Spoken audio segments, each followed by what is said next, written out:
وہ شخصیت کتنی جامع اور کتنی صاحب کمال ہوگی کہ جس کی صحبت میں رہنے والے ابو بکر صدیق بن گئے، عمر فاروق بن گئے، عثمان غنی بن گئے، علی المرتضیٰ بن گئے، عبد الرحمن ابن عوف بن گئے، ابو عبیدہ بن جراح بن گئے، سعد بن ابی وقاص بن گئے، زبیر بن عوام بن گئے۔ کتنی عظیم کے لوگ تھے، ان میں سے ہر شخص ایک ہیرو کی حیثیت رکھتا تھا، جو نبی کریم صلی اللہ علیہ وسلم کی صحبت نے جن کی صلاحیتوں کو، جن کے تزکیہ نفس کر کے جن کی روحانیت کو اتنی ترقی عطا فرما دی تھی، اللہ کے ان کے اتنے قریب کر دیا تھا ان کو۔ میں اسٹیج پہ موجود تمام علماء کرام کو یہاں خوش آمدید کہتا ہوں۔ ہمارے آج کی اس نشست کے مہمان خصوصی فضیلت الشیخ مولانا عبدالرشید حجازی صاحب تشریف فرما ہیں۔ آپ جانتے ہیں تاریخی مدرسہ ہے مامو کانجن کا، اس کے محتمم بھی ہیں، اور مرکزی جمعیت اہل حدیث پنجاب پورے صوبے کے امیر ہیں، وہ ہمارے درمیان موجود ہیں۔ ہمارے سندھ کے ناظم اعلیٰ مرکزی جمعیت اہل حدیث کے مولانا ابراہیم طارق صاحب کو، ان کو بھی میں یہاں خوش آمدید کہتا ہوں، اور مولانا عبد الرحمن ثاقب صاحب سکھر سے خوش قسمتی ہے ہماری تشریف لائے ہیں، ان کو بھی یہاں خوش آمدید کہتا ہوں۔ مولانا احسن سلفی صاحب جامعۃ الاحسان کے مدیر ہیں، ان کو بھی میں یہاں خوش آمدید کہتا ہوں، اور آپ تمام احباب بھی وقت پہ تشریف لائے اور پروگرام کا آغاز ہو سکا۔ میں مزمل صدیقی صاحب سے درخواست کروں گا اوپر تشریف لائیں۔ مولانا محمد خان ملکانی صاحب سے درخواست کروں گا کہ وہ بھی اوپر اسٹیج پہ تشریف لائیں۔ اب میں پروگرام کو آگے بڑھا رہا ہوں اور دعوت خطاب اس شخصیت کو دے رہا ہوں کہ پاکستان کے جو ایک صف اول کی یونیورسٹی ہے جامعہ کراچی، اس میں نے ان کو بہت قریب سے دیکھا، جس جذبے کے ساتھ یہ اہل توحید کو وہاں پر سپورٹ کرتے ہیں اور آگے لے جانے کی کوشش کرتے ہیں، اور بہت کم ایسا دیکھا جاتا ہے اپنے آپ کو خطرے میں ڈال کر یہ سب کچھ کیا ممکن ہو پاتا ہے۔ اور پھر یہ جو تحریک جو ہماری دفاع صحابہ کے حوالے سے منظم ہوئی اور مسلسل چل رہی ہے، اس میں بھی ان کا بہت بڑا کردار ہے۔ میں ڈاکٹر فیض الابرار صاحب سے درخواست کروں گا کہ تشریف لائیں، اپنے خیالات کا اظہار فرمائیں۔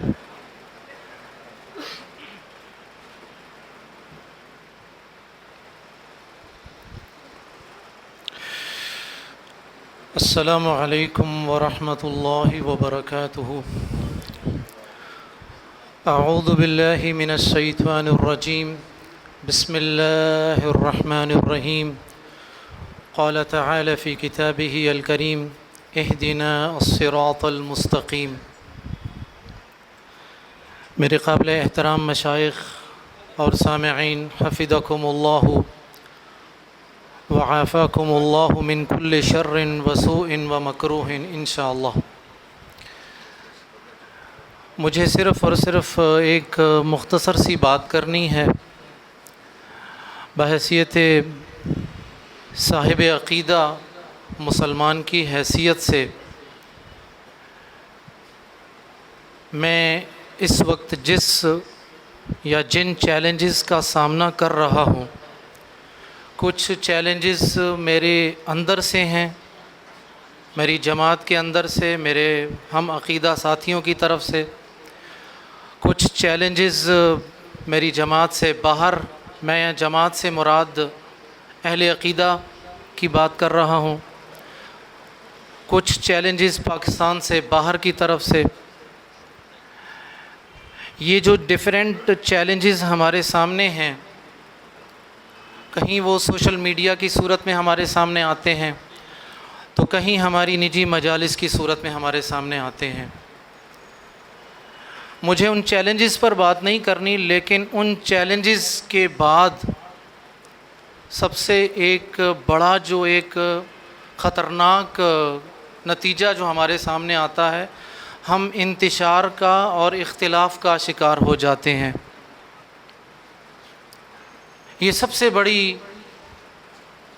کہہ لیجئے کہ خطرناک ترین آزمائش کہہ لیں اس کو، پہلو کہہ لیجئے۔ میں آپ لوگوں کو ایک بات بتانا چاہتا ہوں کہ اس طرح کے چیلنجز اندرونی اور بیرونی، یہ آپ صلی اللہ علیہ وسلم کے دور مبارک میں بھی تھے، یہودیوں کی صورت میں، عیسائیوں کی صورت میں، کفار کی صورت میں، مشرکین مکہ کی صورت میں۔ یہ چیلنجز صحابہ کرام رضوان اللہ علیہم اجمعین کے دور مبارک میں بھی اسی طرح رہے۔ کبھی ایک طرف مجوسیوں کی صورت میں، ایک طرف رومیوں کی صورت میں مانعین زکوٰۃ تھے، مرتدین تھے۔ الغرض یہ چیلنجز پچھلے 1400 سال سے ہمارے ساتھ چلتے آ رہے ہیں۔ اگر میں صرف اور صرف صحابہ کرام رضوان اللہ علیہم اجمعین کی خوبصورت جماعت کی بات کروں تو وہاں بھی کچھ فطری طور پر اختلافات کی مثالیں ہمیں ملتی ہیں۔ آپ صلی اللہ علیہ وسلم کی وفات کے بعد ایک ایشو تھا کہ خلیفہ کون بنے گا، تو ہمیں یہ الفاظ بھی سننے کو ملے، منا خلیفتن و منکم خلیفتن، ایک خلیفہ ہمارے اندر سے ہوگا اور ایک تمہارے پاس، تمہاری طرف سے ہوگا۔ اللہ کے رسول صلی اللہ علیہ وسلم کی تکفین، تدفین اور دیگر مراحل، لشکر اسامہ کو بھیجا جائے نہ بھیجا جائے، قرآن کو جمع کیا جائے نہ کیا جائے، یہ چند مثالیں ہیں۔ بنو قریظہ میں جا کر نماز پڑھ لو، کچھ نے راستے میں پڑھ لی، کچھ نے وہاں جا کر پڑھی، یہ چند چھوٹی چھوٹی سی مثالیں ہیں۔ میں ان باتوں کے ذریعے بتانا یہ چاہتا ہوں میرے قابل احترام سامعین، اللہ تعالیٰ آپ سب کو اپنی عافیت عطا کرے، ہمیں ایک رول ماڈل دے دیا گیا، فَإِنْ آمَنُوا بِمِثْلِ مَا آمَنْتُمْ فَقَدِ اهْتَدَوْا، بھائی اگر صحابہ جیسا ایمان لے آؤ گے تو تمہارا ایمان قبول کیا جائے گا۔ تو جس زمانے میں یہ اختلافات ہو رہے تھے، یہ چیلنجز سامنے آ رہے تھے، اگر بات توہین رسالت کی جائے تو رسول اللہ صلی اللہ علیہ وسلم کو دشنام ترازی کا نشانہ بننا پڑا۔ کفار نے کم تو نہیں کیا تھا، گالم گلوچ والے معاملات، طعن اور تشنیع والے معاملات، کیا کچھ تھا جو 13 سالہ مکی دور میں کفار کی طرف سے اللہ کے رسول صلی اللہ علیہ وسلم اور صحابہ نے فیس نہیں کیا۔ سوال یہ پیدا ہوتا ہے کہ صحابہ کرام رضوان اللہ علیہم اجمعین جن کے دفاع کے لیے ہم ایک فورم بنا کر ایک چل رہے ہیں، ایک مشن کی صورت میں، ان صحابہ نے توہین رسالت کے حوالے سے اور اپنی توہین کے حوالے سے اور ان اختلافات کے حوالے سے کیا کیا تھا، ان کا منہج کیا تھا، ان کا موقف کیا تھا۔ مجھے بعینہ ہی وہی منہج مل جائے گا تو میں کامیاب ہو جاؤں گا۔ امام مالک رحمہ اللہ کا فرمان موجود ہے کہ آج بھی کامیابی اسی چیز میں پوشیدہ ہے جو پہلے دور کے لوگ جس چیز میں کامیاب ہوئے تھے، جس راستے پر چل کر قرون اولیٰ کے لوگ کامیاب ہوئے، آج بھی کامیابی اسی راستے پر چلنے میں ہے۔ تو صحابہ کرام رضوان اللہ علیہ مجمعین کا جو منہج تھا وہ میں 3 نکات کی صورت میں آپ کے سامنے رکھ کر کوشش کروں گا چند منٹ میں بات ختم کر دوں اپنی۔ سب سے پہلے میرے قابل احترام سامعین اس بات کو ذہن میں رکھ لیجئے، عقائد کا معاملہ ہو، عبادات کا معاملہ ہو، معاملات ہوں، اخلاقیات ہوں، اختلافات ہوں، چیلنجز ہوں، سب سے پہلا عقیدہ یہ ذہن میں رکھ لیجئے کہ جتنی بھی نصوص ہیں قرآن مجید کی اور احادیث کی صورت میں اس پر مکمل ایمان رکھیں، ایسا ایمان کہ اس میں شک یا شبہ نہیں ہونا چاہیے۔ اور یہ شک یا شبہ نہ ہونے کا مطالبہ اللہ تعالیٰ نے ہم سے کیا، ذالک الکتاب لا ریب فیہ، سب سے پہلی بات یہ کر دی کہ بھائی اس میں شک یا شبہ نہیں ہے۔ اور سورہ آل عمران میں کہا کہ جو بھی نص ہم تک پہنچی اس کے حوالے سے میرا اور آپ کا موقف وہ ہونا چاہیے جو صحابہ کا موقف تھا۔ صحابہ کا موقف کیا تھا؟ ان کا تو فرمان صرف اتنا تھا، کل من عند ربنا، بھائی ہر وہ چیز جو اللہ کی طرف سے ہمیں آئی، ہمیں ملی، ہم من و عن اس پر ایمان لاتے ہیں، ایسا ایمان جس میں کوئی شک یا شبہ نہ ہو۔ تو ان تمام نصوص کو اپنے سامنے رکھیے تو ہمارے بہت سارے معاملات حل ہو جاتے ہیں۔ ہمارے ایشوز کب کہ جب ہم ان نصوص پر مکمل ایمان نہیں رکھتے، شک، شکوک اور شبہات کا شکار ہوتے ہیں۔ نمبر 1 چیز۔ نمبر 2،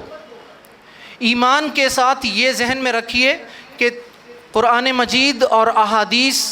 کی نصوص کی جو تشریحات توضیحات اللہ کے رسول صلی اللہ علیہ وسلم نے کی وہ حتمی و قطعی ہیں، اور یہ آپ کی ڈیوٹی تھی۔ سورۃ الجمعہ میں، سورہ آل عمران میں، سورہ بقرہ میں 4 مقامات پر جہاں رسول اللہ صلی اللہ علیہ وسلم کا تعارف بطور